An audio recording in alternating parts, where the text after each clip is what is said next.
Assalamualaikum warahmatullahi wabarakatuh, sahabat YouTuber. Selamat datang di channel saya.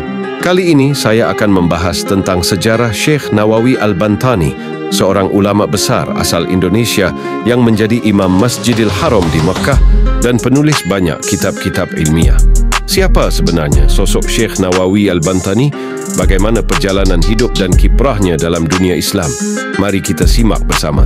Syekh Nawawi Al-Bantani lahir dengan nama Muhammad Nawawi bin Umar bin Arabi Al-Bantani pada tahun 1813 Masehi di Tanara, sebuah desa kecil di Serang, Banten. Ia berasal dari keluarga yang agamis dan berdarah biru karena ia merupakan keturunan dari Sultan Maulana Hasanuddin, Raja pertama Banten yang juga cucu dari Sunan Gunung Jati, salah satu wali Songo yang menyebarkan Islam di Nusantara. Ayahnya, Syekh Umar bin Arabi, adalah seorang ulama dan penghulu desa yang mengajar di pesantren. Syekh Nawawi kecil menunjukkan kecerdasan dan ketekunan dalam menuntut ilmu agama. Ia belajar dari ayahnya dan beberapa guru lainnya di Banten, seperti Haji Sahal dan Raden Haji Yusuf.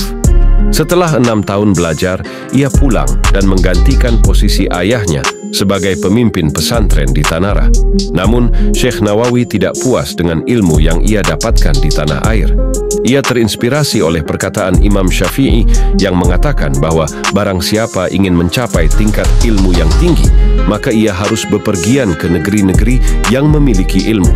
Maka, pada usia 19 tahun, Syekh Nawawi memutuskan untuk berangkat ke Mekah, pusat ilmu dan ibadah umat Islam. Di sana, ia berguru kepada banyak ulama terkemuka, seperti Sayyid Ahmad An-Nahrawi, Sayyid Ahmad Ad-Dimyati, Sayyid Ahmad Zaini Dahlan, dan Syekh Muhammad Khatib Al-Hambali. Ia belajar berbagai cabang ilmu keagamaan, seperti fiqih, tauhid, tasawuf, tafsir, dan hadis. Ia juga menguasai beberapa bahasa, seperti Arab, Turki, Persia, dan Urdu. Ia menghabiskan 3 tahun pertamanya di Mekah untuk menuntut ilmu. Setelah itu, Syekh Nawawi kembali ke tanah air dan melanjutkan pengajaran di pesantren ayahnya. Ia juga aktif memberikan ceramah-ceramah yang mengajak masyarakat untuk berjuang melawan penjajah Belanda yang telah merampas hak-hak dan kebebasan mereka. Ia menentang sikap priai lokal yang tunduk kepada kolonial dan melakukan korupsi.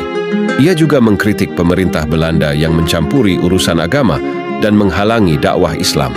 Akibatnya, Syekh Nawawi mendapat banyak musuh dan ancaman dari pihak Belanda dan pejabat lokal yang bekerja untuk mereka. Ia merasa tidak aman dan tidak nyaman tinggal di tanah air. Maka, ia memutuskan untuk kembali lagi ke Mekah untuk menuntut ilmu lebih lanjut. Di Mekah, Syekh Nawawi tidak hanya belajar, tetapi juga mengajar. Ia membuka majelis ilmu di Masjidil Haram dan di rumahnya. Ia juga menulis banyak kitab-kitab yang menjadi rujukan bagi ulama-ulama di seluruh dunia. Jumlah karyanya mencapai 115 kitab yang meliputi berbagai bidang ilmu. Beberapa kitabnya yang terkenal adalah Nihayatuz Zain, sebuah syarah penjelasan dari kitab Safinatun Najah yang membahas tentang fiqih mazhab Syafi'i. Al-Minhaj Al-Latif, sebuah syarah dari kitab Minhaj Al-Talibin karya Imam Nawawi yang juga membahas tentang fiqih mazhab Syafi'i. Al-Fawaid Al-Bahiyah, sebuah kitab yang membahas tentang tafsir Al-Quran, dan Al-Majmu' Syarh Al-Muhadzab, sebuah kitab yang merupakan lanjutan dari kitab Al-Majmu' karya Imam Nawawi yang membahas tentang fiqih mazhab Syafi'i secara mendalam. Karena kemampuan dan karya-karyanya yang luar biasa, Syekh Nawawi mendapat pengakuan dan penghormatan dari ulama-ulama Mekah dan dunia. Ia diberi gelar Al-Imam Al-Muhaqqiq Wal-Fahamah Al-Mudaqqiq, yang artinya imam yang mumpuni ilmunya. Ia juga diangkat menjadi imam Masjidil Haram, sebuah posisi yang sangat mulia dan prestisius. Ia menjadi imam syalat 5 waktu dan syalat tarawih di Masjid Suci itu. Ia juga menjadi khatib Jumat dan memberikan khutbah-khutbah yang menggugah hati para jamaah. Ia juga menjadi pembimbing haji bagi para jamaah dari Indonesia dan negara-negara lain. Karomah Syekh Nawawi Al-Bantani adalah istilah yang digunakan untuk menyebut keajaiban-keajaiban yang terjadi pada Syekh Nawawi Al-Bantani, seorang ulama besar asal Indonesia yang menjadi guru di Mekah. Karomah Syekh Nawawi Al-Bantani menunjukkan tingkat kesalehan dan ketakwaannya yang tinggi serta kecintaannya kepada Allah dan Rasul-Nya. Berikut adalah beberapa contoh karomah Syekh Nawawi Al-Bantani yang terkenal. 1. Menjadikan telunjuknya lampu. Ketika beliau sedang menulis syarah kitab Bidayatul Hidayah karya Imam Al-Ghazali, lampu minyak yang beliau gunakan padam. Beliau kemudian berdoa agar Allah memberikan cahaya agar beliau bisa melanjutkan menulis. Allah pun mengabulkan doanya dan menjadikan telunjuk kirinya sebagai lampu yang menerangi jari kanannya yang menulis. Kitab yang beliau tulis dengan cara ini bernama Maraqi Al-Ubudiyah. 2. Melihat Ka'bah dengan telunjuknya. Ketika beliau mengunjungi Masjid Pekojan di Jakarta, beliau menemukan bahwa arah kiblat masjid itu salah. Beliau kemudian berdebat dengan Sayyid Utsman bin Aqil bin Yahya Al-Alawi, seorang keturunan Rasulullah yang menentukan kiblat masjid itu. Beliau meletakkan tangan kirinya di bahu Sayyid Utsman dan menunjuk sesuatu dengan tangan kanannya.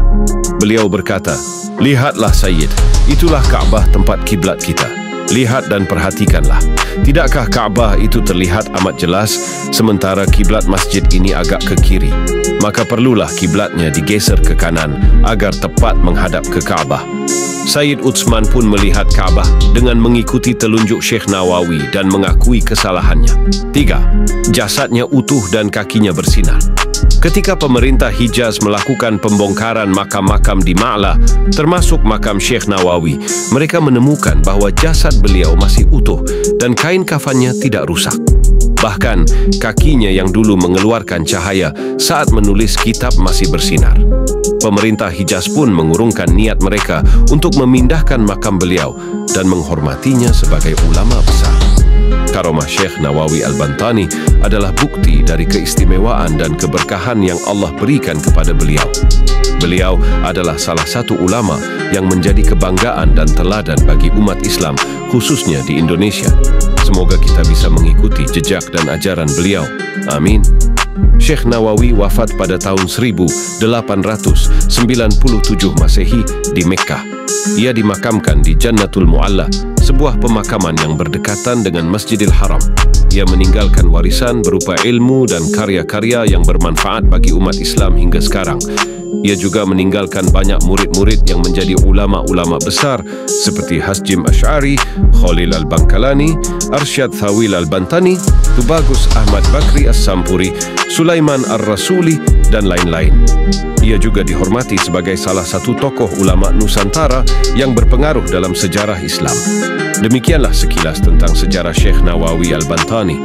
Semoga kita dapat mengambil pelajaran dan inspirasi dari sosok ulama yang luar biasa ini. Terima kasih telah menonton video ini. Jangan lupa untuk like, komen, share, dan subscribe channel saya. Sampai jumpa di video selanjutnya. Wassalamualaikum warahmatullahi wabarakatuh.